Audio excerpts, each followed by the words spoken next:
Hello everyone and welcome. चलो आज एक बहुत ही इंटरेस्टिंग चैप्टर शुरू करते हैं, principles of inheritance and variation.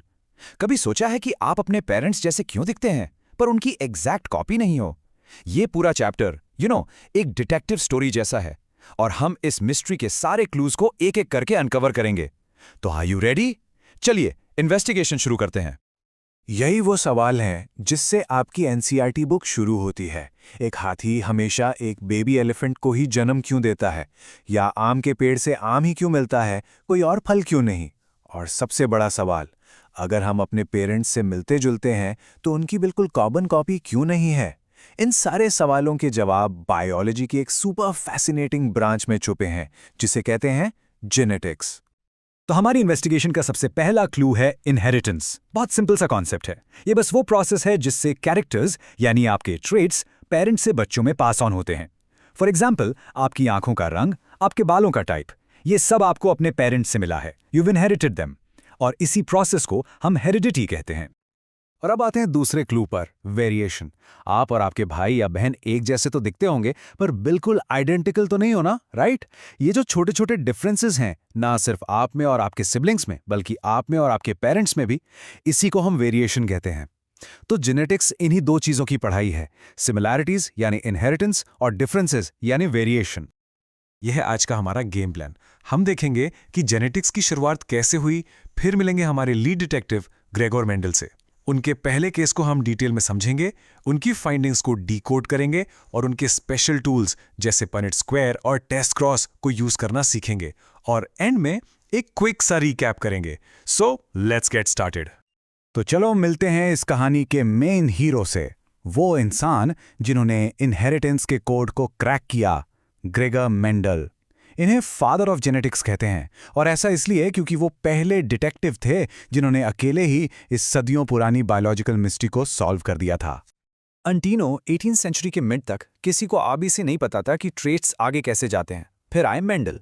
1856 से 1863 तक पूरे 7 साल उन्होंने गार्डन पीस पर बहुत ही केयरफुली एक्सपेरिमेंट्स किए। और पता है उनके काम में सबसे अलग क्या था? उन्होंने पहली बार फर्स्ट टाइम एवर बायोलॉजी की प्रॉब्लम को सॉल्व करने के लिए स्टैटिस्टिकल एनालिसिस और मैथमेटिकल लॉजिक का इस्तेमाल किया। ये लाइन बच्चों एग्जाम के लिए सुपर इंपॉर्टेंट है, वन लाइनर में डायरेक्ट आ सकती है, तो इसे हाईलाइट कर लो।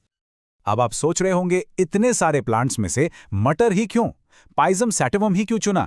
वेल, ये मेंडल का एक मास्टर स्ट्रोक था, क्योंकि पी प्लांट्स में कई ऐसे कैरेक्टर्स थे जिनके दो बिल्कुल साफ साफ ऑपोजिट फॉर्म्स थे। जैसे प्लांट या तो लंबा था या छोटा, बीच का कुछ नहीं। इससे कैरेक्टर्स को ट्रैक करना बहुत बहुत आसान हो गया। जरा इस टेबल को देखो, ये आपकी एनसीईआरटी बुक से ही है। ये थी मेंडल की इन्वेस्टिगेशन चेकलिस्ट। उन्होंने बहुत ध्यान से 7 कैरेक्टर्स चुने, जैसे स्टेम हाइट, उसके 2 ट्रेट्स थे, टॉल और ड्वार्फ।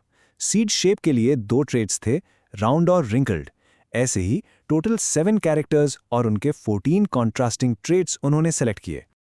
मेंडल ने सोचा, चलो कॉम्प्लेक्सिटी को साइड में रखते हैं, लेट्स स्टार्ट सिंपल। और उन्होंने एक बार में सिर्फ एक ही कैरेक्टर की इनहेरिटेंस को स्टडी करने का फैसला किया। इसी को हम कहते हैं मोनोहाइब्रिड क्रॉस। चलिए उनका पहला एक्सपेरिमेंट देखते हैं और पता लगाते हैं कि वो गायब होने वाला ट्रेट आखिर गया कहां। एक्सपेरिमेंट बिल्कुल सिंपल था, 3 स्टेप्स में। स्टेप 1, उन्होंने एक प्योरलाइन टॉल प्लांट लिया और एक प्योरलाइन ड्वार्फ प्लांट। ये हो गई हमारी पेरेंटल या पी जनरेशन। स्टेप 2, इन दोनों का क्रॉस पॉलिनेशन कराया और उनके बच्चों को देखा, जिसे हम F1 जनरेशन कहते हैं। एंड स्टेप 3, फिर उन्होंने F1 जनरेशन के प्लांट्स को आपस में सेल्फ पॉलिनेट होने दिया, जिससे बनी F2 generation. Okay, so look at this diagram from your book very carefully. देखो, पी जनरेशन में एक टॉल और एक ड्वार्फ प्लांट है। उनको क्रॉस कराया एंड बूम, F1 जनरेशन में क्या मिला? सारे, all the plants were tall. Dwarf वाला ट्रेट तो जैसे गायब ही हो गया। Magic. But wait, the real twist was yet to come. जब इन F1 टॉल प्लांट्स की सेल्फिंग हुई तो F2 जनरेशन में ड्वार्फ ट्रेट वापस आ गया। और ये ड्वार्फ ट्रेट ऐसे ही रैंडमली वापस नहीं आया, वो एक बहुत ही स्पेसिफिक, एक मैथमेटिकल रेशियो में लौटा। F2 जनरेशन में for every 3 tall plants there was exactly 1 dwarf plant. 3:1। ये नंबर 3:1, यही वो मास्टर की थी जिससे पूरी जेनेटिक्स का ताला खुलने वाला था। This was a true aha moment। अब इस 3:1 रेशियो का मतलब क्या है? इसे समझाने के लिए मेंडल को एक पूरी नई डिक्शनरी लिखनी पड़ी, जेनेटिक्स की डिक्शनरी। और ये section I am telling you is extremely important for exams. Her term को बिल्कुल ध्यान से समझना। मेंडल ने कहा कि कोई चीज है समथिंग स्टेबल जो पेरेंट्स से बच्चों में पास हो रही है। उन्होंने उसे फैक्टर्स कहा। आज हम उन्हें जीन्स कहते हैं, और एक ही जीन के जो अलग अलग वर्जन्स होते हैं उन्हें एलील्स कहते हैं। सिंपल एनालॉजी से समझो, हाइट एक जीन है, तो इस जीन के दो एलील्स हैं, एक टॉलनेस के लिए जिसे हम कैपिटल टी से लिखते हैं, और दूसरा ड्वार्फनेस के लिए जिसे हम स्मॉल टी से लिखते हैं। अब दो सुपर इंपॉर्टेंट टर्म्स, जीनोटाइप और फिनोटाइप। जीनोटाइप मतलब किसी ऑर्गेनिज्म का जेनेटिक मेकअप, उसके अंदर के जीन्स कैसे हैं, और फिनोटाइप मतलब उसका फिजिकल अपीयरेंस, वो बाहर से कैसा दिखता है। Simple trick to remember, geno for genetics and pheno for photo. Next up, homozygous और हेट्रोजाइगस। देखो, होमो का मतलब होता है सेम, तो जब किसी जीन के दोनों अलील सेम है, कैपिटल टी या स्मॉल टी, तो वो हो गया होमोजाइगस। और हेट्रो का मतलब है डिफरेंट, जब दोनों अलील्स अलग हैं, कैपिटल टी स्मॉल टी, तो वो है हेट्रोजाइगस। सिंपल।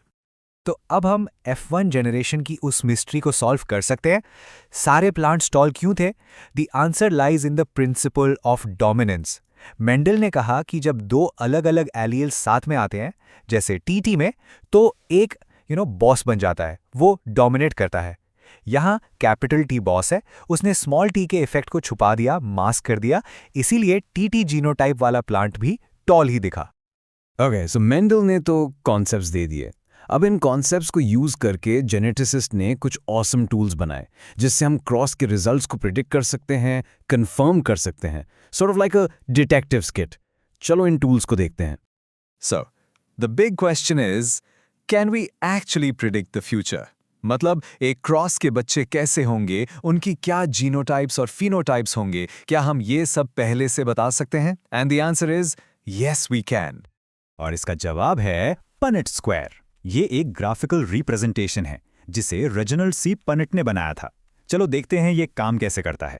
हम एक स्क्वायर बनाते हैं, एक साइड पे एक पेरेंट के गैमीट्स लिखते हैं, दूसरी साइड पे दूसरा पेरेंट के, फिर बस बॉक्सेस को फिल करना है, and there you have it. देखो हमें क्या मिला, एक टीटी, दो टीटी और एक टीटी। यही है 1:2:1 का जीनोटिपिक रेशियो। और अगर हम फिनोटाइप देखें तो 3 टॉल, एक ड्वार्फ, वही 3:1 का रेशियो। Perfect, right? अब एक और cool tool, the test cross. मान लो तुम्हारे पास एक टॉल प्लांट है, वो दिख तो टॉल रहा है, पर उसके जीन्स में क्या चल रहा है? वो होमोजाइगस डोमिनेंट टीटी है या हेटेरोजाइगस टीटी? पता कैसे करें? सिंपल, उसका क्रॉस करा दो एक होमोजाइगस रिसेसिव प्लांट से, यानी टीटी से। अगर सारे बच्चे टॉल निकले तो पेरेंट टीटी था, और अगर आधे टॉल आधे ड्वार्फ निकले तो पक्का पेरेंट टीटी था। Case closed. All right, detectives, time for a quick roundup. Let's go over the most important clues we've gathered today. ये एग्जाम के लिए must know points है, तो एकदम ध्यान से सुनना। Remember these key points.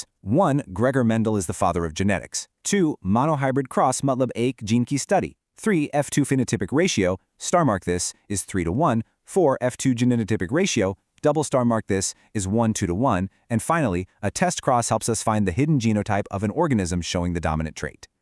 तो हमने सिंगल ट्रेट इनहेरिटेंस के केस को तो सक्सेसफुली क्रैक कर लिया है, but our detective story isn't over yet.